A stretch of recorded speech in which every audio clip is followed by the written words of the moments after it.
이제 느헤미야는 이스라엘 백성들과 함께 예루살렘 성벽을 52일 만에 재건하는 놀라운 기적 같은 모습을 보여주었습니다. 이것은 지금까지 하나님이 행하셨으며 지금 하나님이 우리와 함께 계심을 선포하며 하나님의 백성이 다시 일어나 하나님을 예배하는 주의 백성으로서 살아가는 이 땅의 선포와도 같은 희망의 모습을 이제 보여주었죠. 그러나 여전히 남아있던 그 문제, 이스라엘 내에서 신앙에 대한 오해, 하나님 나라의 백성답지 못했던 그들의 삶, 즉 종교개혁을 해야 할 만한 신앙의 현실이 그들에게 남아 있었습니다. 그렇게 오늘 본문 속 느헤미야는 하나님을 올바르게 섬기기 위하여 나아갑니다. 1절에서는 성벽이 건축됨에 문짝을 달고 문지기와 노래하는 자들과 레위 사람들을 세운 후에 라고 말씀하고 있죠. 성벽을 지킨 사람들과 노래하는 자들, 이제 하나님의 성벽을 지키는 데 있어서 가장 중요한 위치에 레위 사람들을 세웠습니다. 이제 저 적들로부터 공격이 거세질 수도 있고 늘 핍박과 공격을 받아오던 그들이기에 힘이 세거나 전력적으로 뛰어난 자들을 세워서 이 위협을 당하는 성벽을 잘 지켜야 될 것 같은데 그렇지 않고 지금 느헤미야는 레위 사람들을 세웠습니다. 레위는 성전에서 봉사하는 자들, 하나님을 예배하는 자들이었습니다. 즉 이제 이것은 하나님의 예배하는 것으로 사람의 힘을 의지하고 사람의 능력으로 그것을 지켜내는 것이 아니라 오직 하나님이 함께 하심으로 지켜낼 수 있다라고 생각하는 믿음의 행동이었죠. 그리고 무엇보다도 신뢰하고 하나님을 함께 예배하는 자를 책임자로 임명합니다. 내 아우 하나니와 영문의 간원 하냐냐가 함께 예루살렘을 다스리게 하였는데 하냐냐는 충성스러운 사람이요 하나님을 경외함이 무리 중에서 뛰어난 자라. 아멘. 자신의 아우인 하나니와 하냐냐를 세워서 예루살렘을 다스리게 했습니다. 여기서 느헤미야가 생각하고 있는 우리를 다스릴 수 있을 진정한 리더십의 생각이 드러나죠. 하나님을 경외하는 사람, 충성스러운 사람, 하나님의 말씀에 충성하고 순종할 수 있는 하나님의 한 분만을 경외할 수 있는 사람이 이스라엘 백성들의 리더가 되어야 한다는 것입니다. 여전히 이스라엘은 외부와 내부에서 대적들에게 끊임없이 휘둘리고 있는 상황은 여전히 반복되고 있었습니다.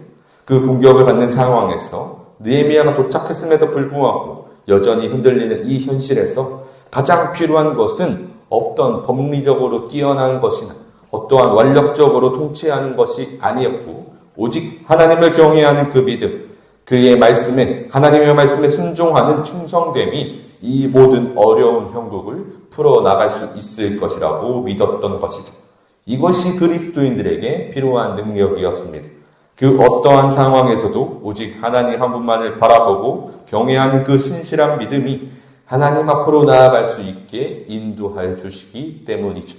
이제 철저히 하나님을 경외하는 리더를 세웠으니 우리가 해야 할 일을 느헤미야는 전하고 있습니다.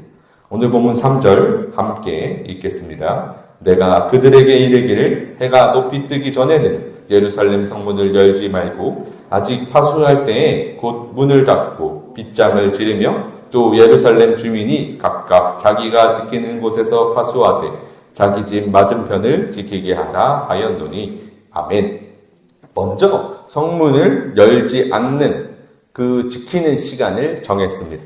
해가 뜨기 전 새벽녘에 사람이 가장 방심할 만한 시간에 철저하게 걸어 잠그게 하였고 해가 떠 있을지라도 빗장을 채워서 경비하게 했습니다. 이제 이스라엘에게는 결코 방심이 없게 되었죠.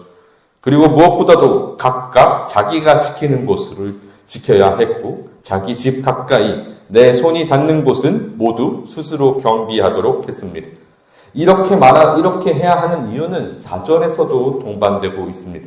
성벽은 넓고 광대한데 주민은 아직 적기에 성벽을 모두 지켜낼 병력을 충당하기는 어려웠기에 모든 백성들을 동반할 수밖에 없었던 것이죠. 이것으로 느헤미야는 하나님의 성벽을 하나님을 예배하는 자들로, 그를 경외하는 자들로 지켜 세우게 했습니다. 오늘 본문은 성벽이 완공되고 나서 방심하지 않는 느헤미야의 모습을 볼 수 있게 했습니다.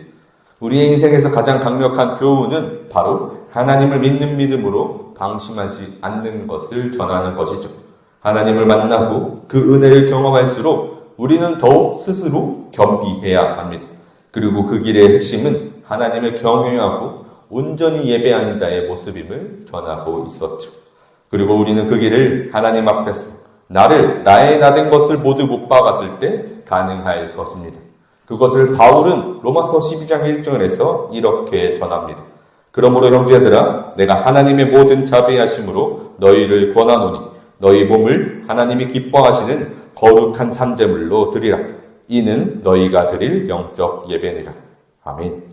느헤미야는 오늘 하나님께 충성을 다하며 온전히 경외하는 자들을 세웠습니다. 그 말인즉 우리의 삶의 주인이 오직 하나님임을 깨닫는 자들을 세웠다는 것이죠. 그러니 우리도 늘 날마다 매일매일 하나님 앞에 나를 드리고 또 온전히 바치어서 하나님 한 분을 경외할 수 있는 온전한 영적 예배를 이루는 것으로 하나님을 기뻐하시고 하나님께서 우리에게 세우신 그 선하신 뜻을 이뤄나가는 주의 백성이 되시기를 간절히 소망합니다. 이것으로 하나님께서 늘 우리를 위해 일하심을 경험할 것입니다.